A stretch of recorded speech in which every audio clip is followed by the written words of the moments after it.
ये Genghis Khan से भी बड़े लुटेरे हैं। ये गुजराती ठगों ने देश का हमारा बेड़ा गर्क कर दिया। क्या इन संधियों को उठा करके समुद्र में दफन नहीं कर सकता है?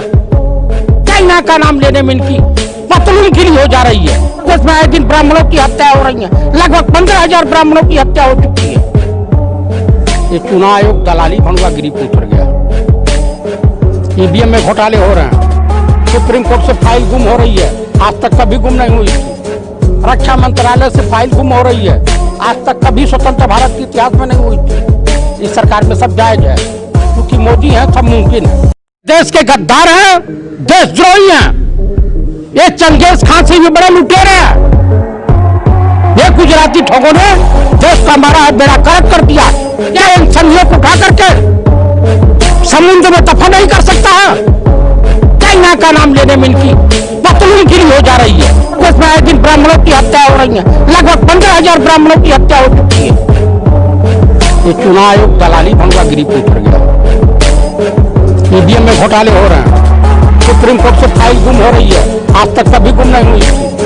रक्षा मंत्रालय से फाइल गुम हो रही है, आज तक कभी स्वतंत्र भारत के इतिहास में नहीं हुई थी। इस सरकार में सब जायज है, क्योंकि मोदी है, सब मुमकिन है। ये जानना चाहूँगा, अब जिस तरीके से राम मंदिर और बाबरी मस्जिद का ये मामला सुप्रीम कोर्ट के फैसले के बाद वो यहाँ ख़त्म हो गया, लेकिन जो देश में सामाजिक तत्वों की जो ये पार्टी है और जो दुश्मन है इंसानियत के, वो अब दूसरा राग अलापना उन्होंने शुरू कर दिया है, जैसे मथुरा और काशी का। इसको किस तरीके से देख रहे हैं और ये क्या मंशा है इनकी? क्या देश का आपसी भाईचारा, सद्भावना जो एक दूसरे के लिए दिलों में है, उसको ख़त्म करना चाहते हैं ये लोग? पहले मैं आपके चैनल के मार्फत पूरे देशवासियों को इमाम ब्रह्मांड, इमाम हिंद, इमाम all world, Lord of Krishna के जन्मदिन के शुभ अवसर पर सभी देशवासियों को बधाई देता हूं और तथा ये कहना चाहता हूं कि योगी राजकृष्ण ने महाभारत की लड़ाई में कहा था कि धर्म के रास्ते को छोड़ने वाला व्यक्ति का पतन निश्चित होता है। दुर्योधन की हाल आप देखे हैं, कर्ण और भीष्म पितामह की हाल देखे हैं, गुरु द्रोणाचार्य का हाल देखे हैं, जिसे साधारण मनुष्य जीत नहीं सकता था। और ये काशी और मथुरा की जो बात कर रहे हैं, ये लोग काम के नाम पर, विकास के नाम पर, लाइन ऑर्डर के नाम पर वोट मांगने की हैसियत में नहीं है।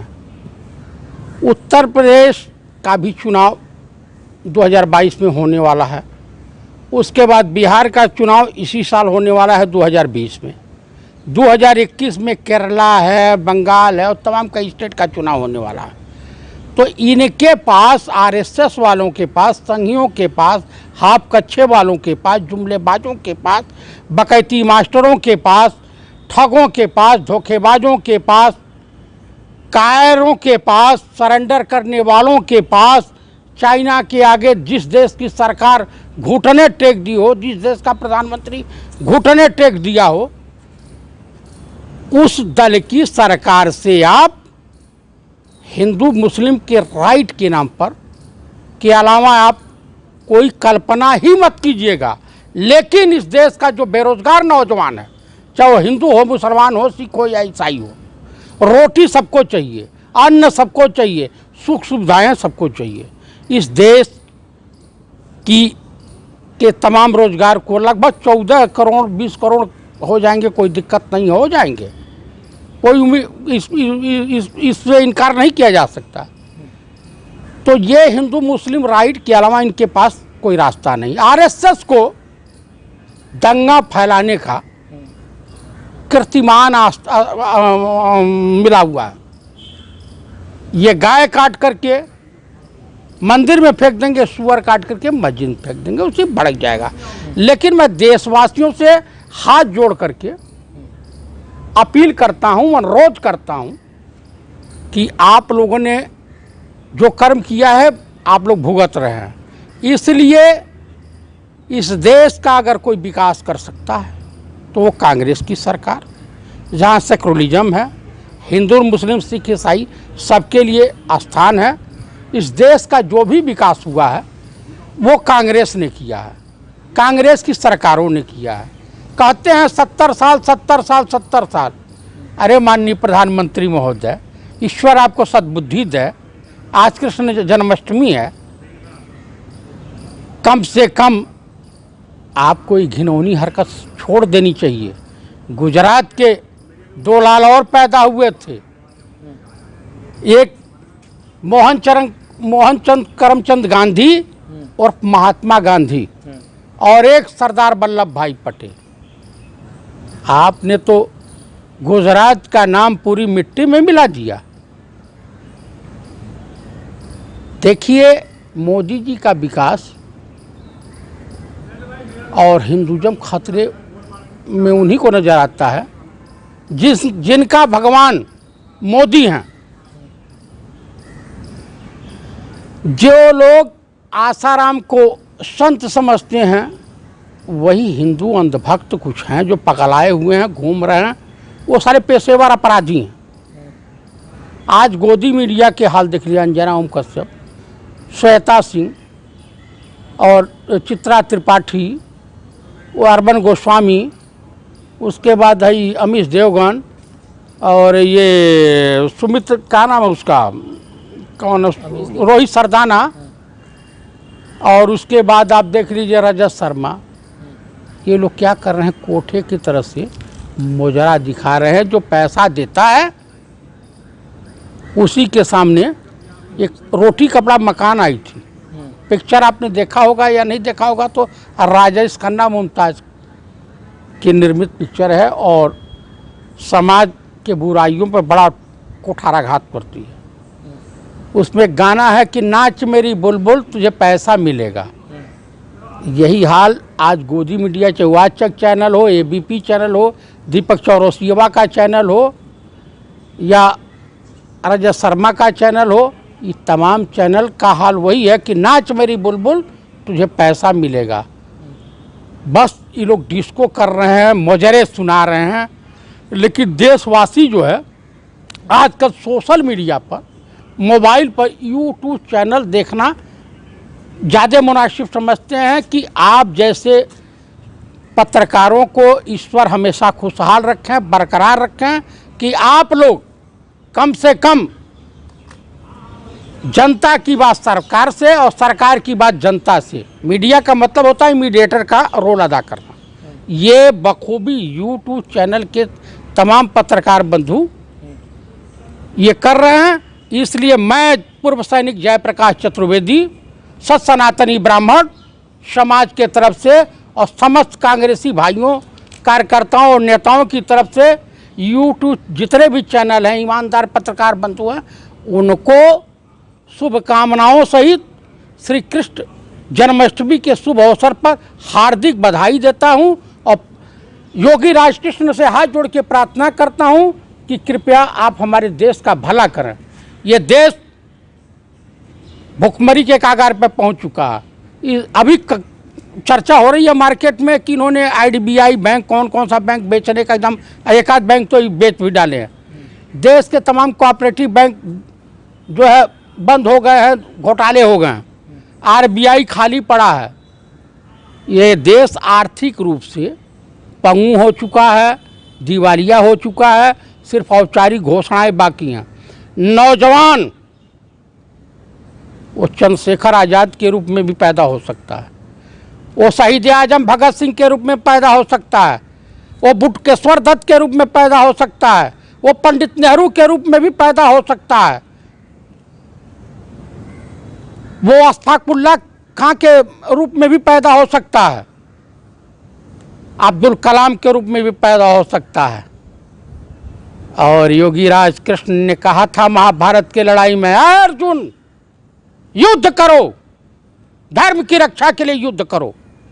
तो आज वो समय नजदीक आ गया है।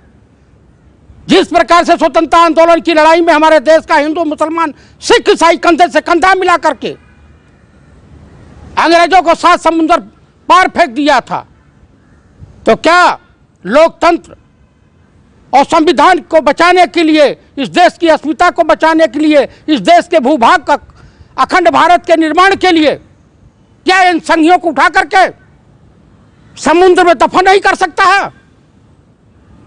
और राजकुमार शिखंडी टाइप में होंगे जो, वो इसमें नहीं होंगे शामिल। ये देश के गद्दार हैं, देशद्रोही हैं। ये चंगेज खान से भी बड़े लुटेरे हैं। ये गुजराती ठगों ने देश का हमारा बेड़ा गर्क कर दिया।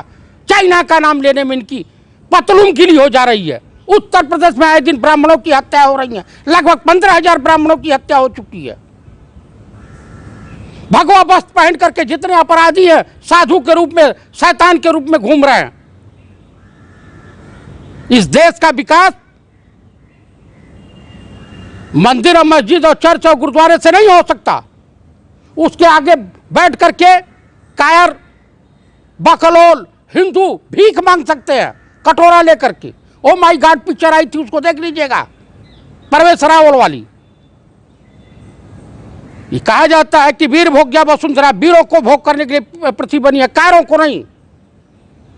ये देश जब आजाद हुआ था तो पंडित नेहरू ने किस तरह से इस देश की बागडोर संभाली थी और किस तरह से आधुनिक भारत के निर्माता के रूप में मशहूर हुए थे। माननीय मोदी जी को, माननीय प्रधानमंत्री महोदय को उनसे सीखना चाहिए, स्वर्गीय श्रीमती इंदिरा गांधी से सीखना चाहिए, और अपने ही गुरुदेव माननीय अटल बिहारी वाजपेयी से सीखना चाहिए। इस देश में तमाम विभूतियाँ पैदा हुई हैं। लेकिन इस वक्त की जो राजनीति है वो तो सरासर सीधे सीधे धर्म के आधार पर की जा रही है। हिंदू मुसलमान को बांटने की कोशिश की जा रही है और किसी हद तक ये कामयाब भी हो रहे हैं। देखिए, कामयाब कहीं नहीं हो रहे हैं। ये चुनाव आयोग दलाली भंडवा गिरी पे उतर गया। ईवीएम में घोटाले हो रहे हैं। सुप्रीम कोर्ट से फाइल गुम हो रही है, आज तक कभी गुम नहीं हुई थी। रक्षा मंत्रालय से फाइल गुम हो रही है, आज तक कभी स्वतंत्र भारत के इतिहास में नहीं हुई थी। इस सरकार में सब जायज़ है, क्योंकि मोदी हैं, सब मुमकिन है। आप हमारे देश में पढ़े लिखे लोग कभी किसी कलेक्ट्रेट पे चले जाइएगा, कचहरी में चले जाइएगा, एक अनपढ़ व्यक्ति आता है, इतनी बड़ी रस्सी रख देता है और कहता है कि ये सांप बनेगा। तमाम वकील पढ़े लिखे होते हैं, तमाम लोग पढ़े लिखे जाते हैं और वहीं खड़ा होकर के घंटा अपना समय बर्बाद करते हैं। अब बालू के बाल की जंतर बना करके 50-50 रुपया में वो मूर्ख जाहिल बेच करके चला जाता है। जब तक इस देश से अंधविश्वास समाप्त नहीं होगा तब तक इस देश की समस्या का समाधान नहीं हो सकता। इस देश के लोग अफवाहों पे दौड़ते हैं। अफवाहों का बाजार गर्म करना आरएसएस वालों से बेहतर कोई नहीं जानता। भाई, हमारे नेता माननीय राहुल गांधी जी, कोई लोग पप्पू पप्पू कह रहे थे। अरे अब वही पप्पू तुम्हारे पप्पा हो गए हैं। एक ट्वीट पर पूरी बीजेपी की आईटी सेल और इनका तमाम मंत्रिमंडल घुटनों के बल पागलों की तरह से आकर के मीडिया के सामने जवाब देता। वो पढ़ा लिखा व्यक्ति है, वो नेहरू का खून है और उनके आगे इन लोगों की कोई औकात नहीं है। कल सत्ता से हट जाओगे, दूध की मक्खी की तरह से निकाल के फेंक दिए जाओगे। पूरे दुनिया का सबसे बड़ा राजनीतिक घराना है वो, और लेस मात्र दाग नहीं है। इस देश के लोग जगत जननी माता सीता के ऊपर आरोप लगा दिए थे, तमाम लोगों के ऊपर आरोप लगा दिए थे, गांधी जी के ऊपर आरोप लगा दिए थे, पंडित नेहरू जी के ऊपर आरोप लगाते हैं। लगाते रहो, सूरज पे थूकोगे तो थूक तुम्हारे ही चेहरे पे गिरेगी।